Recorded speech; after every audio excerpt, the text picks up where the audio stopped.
बीच metal sector से JSW steel के नतीजे कल मार्केट आवर्स के बाद आएंगे, उस पर भी नजर डाल लेते हैं। याद रखें स्टील प्राइसेस में कमजोरी दिखी है क्वार्टर ऑन क्वार्टर और ईयर ऑन ईयर बेसिस पर, जिसके चलते कंपनी के रियलाइजेशंस पर इम्पैक्ट दिखाई देगा। इनफैक्ट रियलाइजेशंस की बात करें तो 6% का डिक्लाइन सिक्वेंशियल बेसिस पर और करीब 8 से 10% का डिक्लाइन सालाना आधार पर एक्सपेक्टेड है, जिसका इम्पैक्ट नतीजों पर इस तिमाही में दिखाई देगा। कोकिंग कोल जो स्टील मैन्युफैक्चरिंग का मेन रॉ मटेरियल होता है, उसके प्राइसेस गिरे थे, तो थोड़ा सा इम्पैक्ट और थोड़ा सा benefit lower coking coal prices का भी इस तिमाही में दिखाई देगा। लेकिन याद रखें कंपनी की कई सारी सब्सिडरीज है ग्लोबली, उनका भी परफॉर्मेंस इस क्वार्टर में वीक साइड पर रह सकता है, तो उस पर उसका भी इम्पैक्ट दिखेगा। रेवेन्यू की बात करें तो 41,300 करोड़ के आसपास एक्सपेक्टेड है, 4% का डिक्लाइन सिक्वेंशली। मार्जिन 11.2% पे आ सकते हैं। लेकिन एबिटा पर टन की बात करें तो रियलाइजेशंस घटे हैं, जिसका इम्पैक्ट दिखेगा। करीब 7,500 रुपये पर टन के आसपास एबिटा पर टन आ सकता है, तो 10% का decline quarter on quarter basis पर। लेकिन ऑल इन ऑल कमज़ोर नतीजे एक्सपेक्टेड है सभी स्टील प्लेयर्स से, और जेएसडब्ल्यू स्टील के नतीजे भी इस क्वार्टर में क्वार्टर ऑन क्वार्टर और सालाना आधार पर कमज़ोर ही रहेंगे।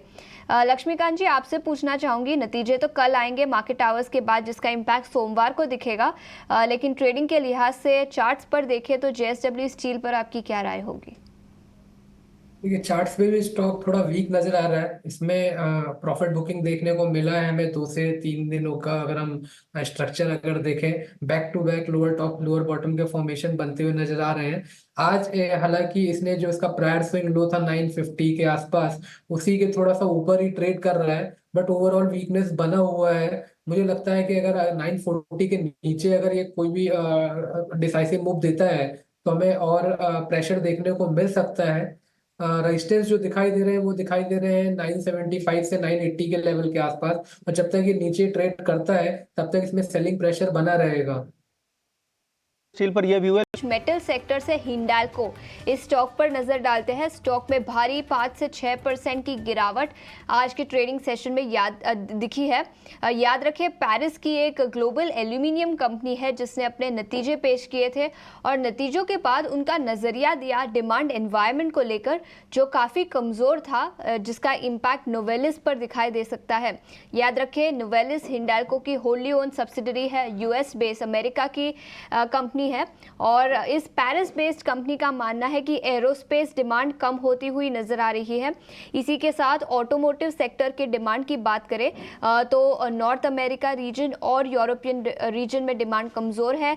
स्पेशलिटी इंडस्ट्रीज, इस सेगमेंट से भी डिमांड काफ़ी कमज़ोर है, तो नज़रिया काफ़ी नेगेटिव है एल्यूमिनियम रोल्ड प्रोडक्ट्स के डिमांड को लेकर, जिसका इम्पैक्ट एनालिस्ट को लगता है कि नोवेलिस पर दिखाई दे सकता है।